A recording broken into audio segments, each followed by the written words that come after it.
এই জ্যোতির্জি বর্তমান বিশ্ববিদ্যালয়ের নামকে কলঙ্কিত করার জন্য জবাব চাই, জবাব দাও। এই জবাব তোমায় দিতেই হবে। মানবো না, মানছি না, মানবো না, ক্ষুদিরাম বসের অপমান, মানছি না, মানবো না, ক্ষুদিরাম বসের অপমান, মানছি না, মানবো না, কুতুবা ভট্টাচার্যের অপমান, মানছি না, মানবো না, এর জবাব তোমায় দিতে হবে। দিতেই হবে, দিতেই হবে। বিদ্যাসাগর বিশ্ববিদ্যালয়ের নাম কালিমালিপ্ত করা হলো কেন? বিদ্যাসাগর বিশ্ববিদ্যালয় কর্তৃপক্ষ জবাব দাও। জবাব চাই, জবাব দাও।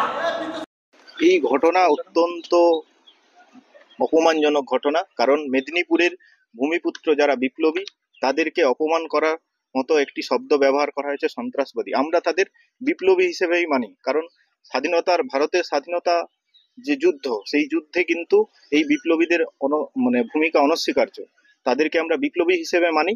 কিন্তু আমরা দেখলাম ষষ্ঠ সেমিস্টারের প্রশ্নপত্রে কিছু অধ্যাপক যারা এই প্রশ্নপত্র তৈরি করার কাজে নিযুক্ত ছিলেন, তারা আমাদের মেদিনীপুরের বিপ্লবীদেরকে সন্ত্রাসবাদী আখ্যা দিয়েছেন। তাতে আমরা লজ্জিত।